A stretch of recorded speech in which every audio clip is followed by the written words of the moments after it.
15 years ago, on the 4th of September 2011, Dinosaur Revolution aired on the Discovery Channel. Prior to this, Discovery Channel was known for some truly horrible documentaries, like Monsters Resurrected. Most of the paleo hype at the time was for another documentary, Planet Dinosaur, which would air on the BBC. Many people assumed that Planet Dinosaur would be the frontrunner, the poster child documentary of the year. However, this was not the case. Dinosaur Revolution captivated an entire generation, and in many ways was the most revolutionary dinosaur documentary since the Walking With trilogy. It was comprised of 4 episodes and narrated by Rick Robles, who isn't a great narrator but fits Dinosaur Revolution well. Today, I'm going to look through the 4 episodes and look at its inaccuracies, outdated information, and correct information stated by the documentary. And I will say, Dinosaur Revolution is one of the most contested paleo documentaries of all time. Some people absolutely love it, while some people hate it to their core. We'll find out who is truly correct, so let's get into the review. Episode 1, Evolution's Winners, is a fantastic start to the documentary, portraying both life before and during the time of the dinosaurs. The episode opens showing the Permian mass extinction event, or the Great Dying. We are shown a couple of Inostrancevia in what is likely Siberia. There are multiple problems I have with the scene, however. One is that there seems to be a constant of meteors falling from the sky. While it's definitely plausible that meteors hit Earth during this time, there's no evidence for a long stream of them to continually hit Earth. What caused the majority of the mass extinction event was volcanoes, which is shown. About 90% of all life on Earth died, being the biggest mass extinction event in Earth's history. The main focus of the prologue is Inostrancevia, the largest carnivore of the time, which went extinct at the end of the Permian. The design for Inostrancevia is very stylized, to say the very least. Recent documentaries such as Life on Our Planet and Surviving Earth has portrayed Inostrancevia much better. For one, Inostrancevia most likely had lips to cover its saber teeth, or just barely poking out. Also, Dinosaur Revolution shows it being very shrink-wrapped, with almost no meat around the bone. Overall, it's a good opening for the show, and shows the opposite of the title, which I think is ironic and good. The 4 episodes of the series are split into how they show stories. In episodes 1 and 3, we bounce around to different times and places, whereas in episodes 2 and 4, we follow one animal, being an Allosaurus and Tyrannosaurus Rex, respectively. The first bit of episode 1 takes place in the early Triassic, where we mainly follow an Eoraptor male, but there are cameos from a small early mammal, Saurosuchus, and an unnamed Dictodont, most likely Ischigulastia. There are a couple of major problems with the episode, one being basically the entirety of Eoraptor. Eoraptor is portrayed as an early theropod. However, a paper in 2011 concluded that Eoraptor was actually a basal sauropodomorph. There is also a very high chance that Eoraptor was fluffy due to its small size. It was most likely omnivorous, however, so the show having them hunt insects was spot on. The unnamed Dictodont, which was most likely Ischigulastia, is very interesting to say the least.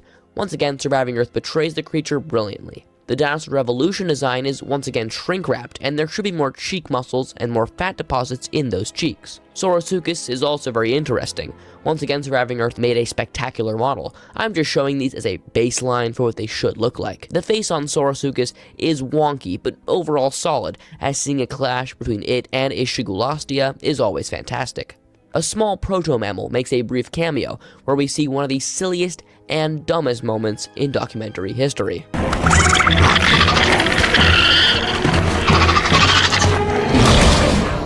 I am aware that apparently Dinosaur Revolution was supposed to be just a cartoon with no narration, and only the last minute was a narrator added to it. Still, this is incredibly goofy. The Eoraptor mating ritual scene is awesome, although speculative. I love the tail dance they make, and is a nice addition. We do get a problem, which is a reoccurring issue in the series, and that is the animals are anthropomorphized. They show very human emotions and reactions, which we see in the Eoraptor when the female is injured. There is a major problem with the setting of the episode. We are supposedly seeing Argentina 232 million years ago, with all of the inhabitants living in that place and time. However, 232 million years ago was during the Carnian Pluvial episode, which took place between 234 and 232 million years ago, when Earth went through 2 million years of constant rain. As you can imagine, this would cause the world to be incredibly wet, which is not shown in the episode. Now, it is true that directly after the event, the world became much drier, which caused a mass extinction event. But this part of the episode takes place 20 million years after the Great Dying, which ended 252 million years ago. So the episode has no excuses. The next segment of the documentary is focused on Gigantoraptor and its search for a mate. The design is beautiful with the blues, the neck waddle, and the look of almost a giant peacock. There is one major problem, being that the documentary is placed 70 million years ago, when in reality, Gigantoraptor went extinct about 10 million years prior. This part is pretty short, but it's still very good, and a thing this documentary does very well is in colors, with most animals having fun and interesting patterns. We then jump to Jurassic Antarctica, where we follow a Cryolophosaurus love triangle. We don't normally see Antarctica in paleo media, so it's a welcome breath of fresh air. Once again, the creature is very shrink-wrapped, but the overall design is good, especially with the vibrant crest. We see the giant male Cryolophosaurus take on the weaker father, and we see a very silly and once again anthropomorphic moment from the animals when the female coaxes the male into fighting the other, where of course he gets his ass beat. Watch out, watch out, watch out, watch out! For some reason, Dinosaur Revolution shows Cryolophosaurus kangaroo kicking, which only could have happened in the 1950s. I do like the documentary showing the weaker male die as opposed to him running away or even winning. Good reality check by Discovery. During the documentary, we get these short snippets in between segments where the experts talk about the animals and explain why they showed what they showed in the documentary. It's fun and informative, and they did a very good job with it. The second to last segment of the episode is focused on a Tylosaurus mother and her two babies trying to survive in Hell's Aquarium. If I had a nickel for every time a Discovery Channel documentary refused to call a Tylosaurus and only called it a mosasaur, I'd have 2 nickels, which isn't a lot, but it's weird that it happened twice, right? This part is incredibly strange, with the Tylosaurus mother giving birth to 6 children, with 4 of them being eaten by sharks. First of all, a study done by the National Park Service, for some reason, has mosasaurids giving birth to 4 to 5 children max at a time. So 6 is definitely stretching it. Also, the mother does not defend her children until after 4 of them have been killed, and the absolute gall of the sharks to attack the babies right near the mother is suicide. Another problem is the tail. Mosasaurids nowadays are thought to have a tail fluke to help them move through the water easier instead of the eel-like tail which is shown in most older documentaries. And the final part of the episode has us travel back to Antarctica to see some Mesospondylus, which once again, the design is very good, and another round of applause for Discovery. This episode is definitely interesting. It's cool to see animals like Mesospondylus and Cryolophosaurus, which are seldom seen in other documentaries. Overall, it's a solid episode and definitely fun. It does its part in showing how the dinosaurs came to rule the Earth. Episode 2, The Watering Hole, follows a male Allosaurus, Broken Jaw, in the La Rainha Formation in Portugal. This episode is fantastic, as we only see Portugal in one other paleo documentary, being the new Walking with Dinosaurs. However, this showcase is much more fleshed out, and we see more of the abundance of life in this area. Because it's the main focus of the episode, the Allosaurus europaeus design better be good, and for the most part it is. The overall body looks fine, and the crest being placed in front of the eye is a nice touch. For some reason, they have placed either quills or weird bone spike structures on the back of the neck, which is not supported by fossil evidence and is largely incorrect. A major side animal shown in the documentary is Dinosaurus, a giant diplodocid. The design is very good, and once again the colors excel with the red and the black. The documentary does show us using its tail to attack predators, which probably wouldn't have been the case. While it has been popularized in media to show Diplodocus and its relatives doing this move, the science doesn't support it. The sauropod would have likely broken its tail by whipping it so hard that it would break on impact. The main antagonist of the episode is a Torvosaurus, which is a cool animal to showcase. However, it does act very strange by leaving a dead pile of Miragaia like the Indominus Rex in Jurassic World. Once again, the design is beautiful as the Torvosaurus towers over our protagonist. There are smaller cameos from Ornitholestes, Lusotitan, Miragaia, and Rhamphorhynchus. Ornitholestes is now shown with no crest, which is nice, doing away with the crested one in Walking with Dinosaurs. However, it is shown in Portugal, when fossils of the creature have only been discovered in North America. This was most likely done to emphasize the similarities between the Jurassic Morrison Formation and the Portuguese La Rainha Formation. Lusotitan is seen in like 3 shots and looks like a generic sauropod. Miragaia also looks nice, as the documentary effectively shows the large amount of spines and spikes, which would have been a formidable defense for the creature in life. And the Rhamphorhynchus looks nice with its goofy teeth. Also, the skull looks weird on Lusotitan. Lusotitan was a brachiosaurid and was more closely related to Brachiosaurus than Giraffatitan, so the skull on Lusotitan should reflect that. There's also a weird moment where Broken Jaw and the Dinherosaurus form a truce after killing the Torvosaurus, once again like Jurassic World Dominion. Just play the meme. I'd have 2 nickels, which isn't a lot, but it's weird that it happened twice, right? Also, once again, basically every animal is grossly shrink-wrapped, especially on the Ornitholestes. Yet another time we see goofy, very anthropomorphized moments, especially with the Ornitholestes and Rhamphorhynchus. It was a welcome addition to see this formation in a documentary. One thing this series does well is, for the most part, not showing super famous formations. Jurassic Antarctica, Jurassic Portugal, Triassic Argentina, and more are new and well done. Episode 3, Survival Tactics, is back to bouncing around in time and place. We start 125 million years ago in Utah, where we see some Sidarosaurus and the famous Utah raptor. The Utah raptors are definitely interesting. The design is very strange, with weird tufts of beard under the chin. They also seem to have downy feathers as opposed to the contour feathers, which they should have. Contour feathers should be placed on probably every dromaeosaurid, just for the record. And now that I'm thinking about it, the Ornitholestes should have also definitely had feathers as well. The head proportions on Utahraptor are also off, as the show portrays them with more slender snouts, like most of their relatives. In reality though, Utahraptor had gigantic jaws for a dromaeosaur. They're almost a cross between a Deinonychus and a T-Rex. During the Utahraptor's hunt of the sauropods, we see a strange crocodile attack a young Sidarosaurus. However, this crocodile doesn't exist. It's made up. This segment takes place in the Cedar Mountain Formation in Utah. Now, there are only 1 and possibly 2 crocodilians found here. The first is Bernissartia, which looks similar to the one in the show. However, it was 2 feet long, making it one of the smallest crocodiliforms of all time. Now, the possible second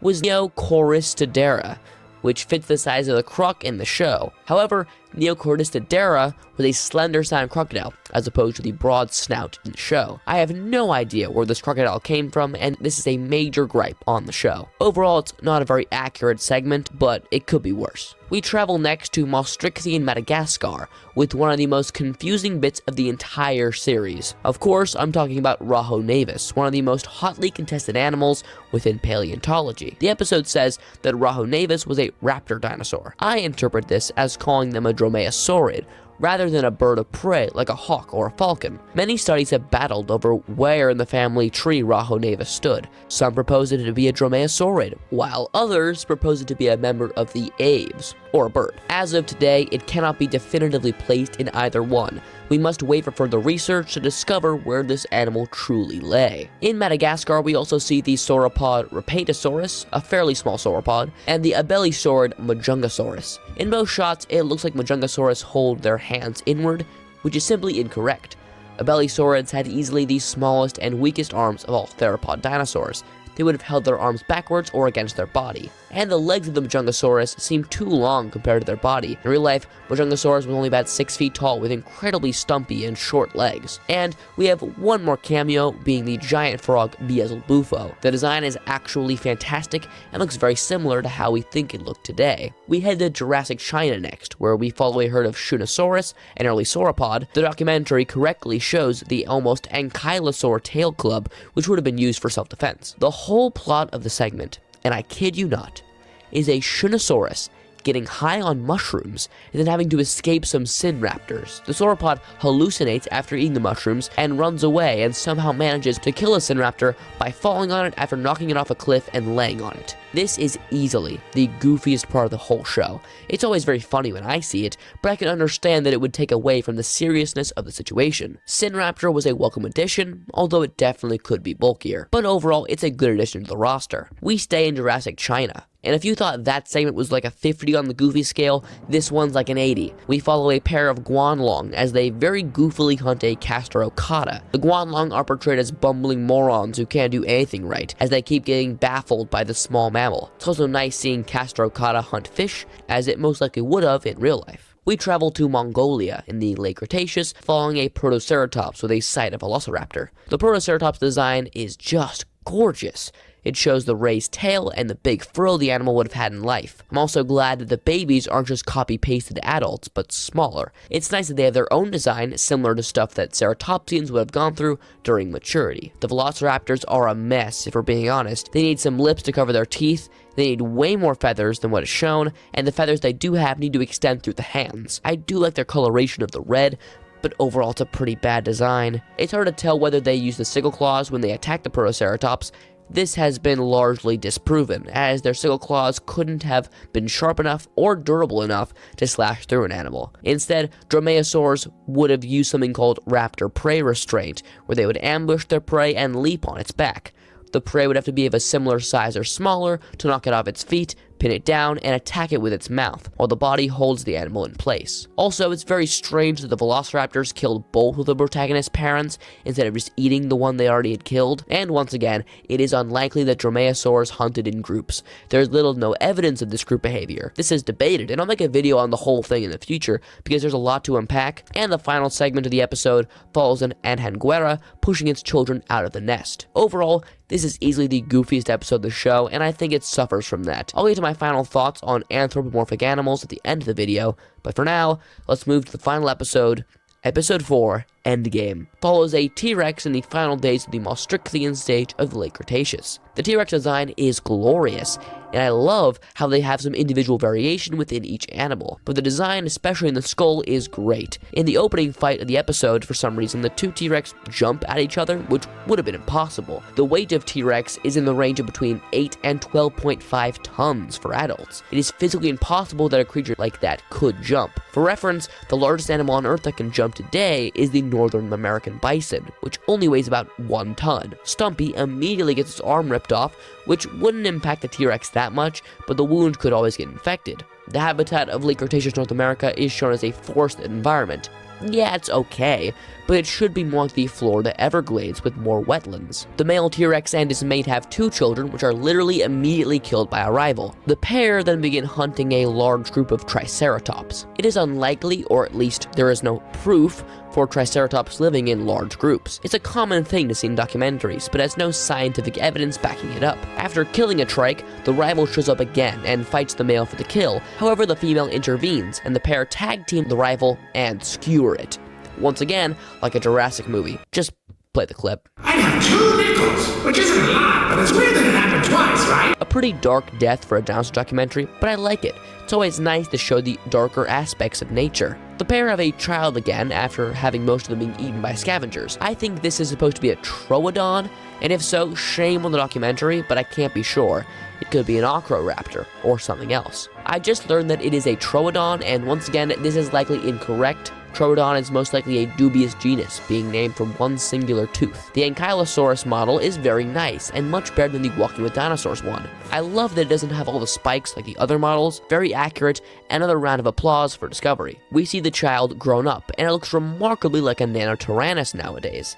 This came out in 2011, and Nanotyrannus just got confirmed in 2025, so no shame on the documentary. I, like many others, believe Nanotyrannus to be synonymous with T-Rex, so it's not a fault on the Discovery. I love the playful nature of the young T-Rex, with them dancing around the Ankylosaurus, being curious like a youngling would. The asteroid hits at that time, and luckily our young T-Rex happened to be in a cave, so he survives the initial blast. This is one of only 3 documentaries that I know of that shows creatures trying to survive after the asteroid. The other 2 are Planet Dinosaur and Surviving Earth, for your information. It's cool to see the hellish landscape left behind by the asteroid, with the sun being blocked by an ash cloud.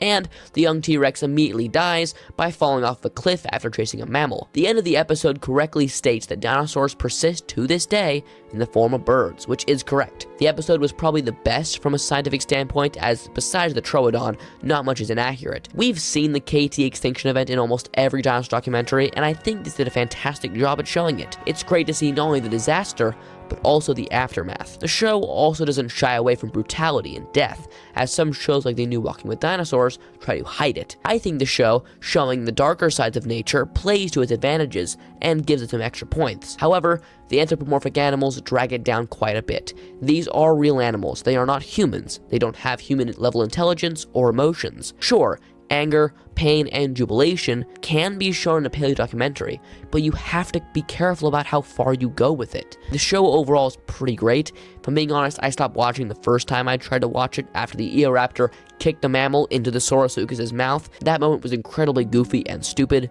but most of the rest of the show makes up for it. The locations of the areas are great, and I love how speculative some of the designs are. I'd much rather have crazy-looking Utahraptors than boring, plain, and dull Jurassic Park ripoffs. So, how does Dinosaur Revolution hold up after 15 long years? It definitely stands the test of time. Most of the designs are brilliant, and although goofy, most of the actions done by the dinosaurs mostly feel like what a real animal would do. It balances the perfect amount of information and speculative guessing. If I had to give it a grade, I would give it a B or even a B+. But that's just my opinion, and I'm just some guy. Make sure to inform me if I was incorrect or missed something in the review, as I can't review every single thing in the series. Thank you all for watching, don't forget to like and subscribe, and I'll see you next time. Hey bro, watch your jet. Watch your jet, bro. Watch your jet!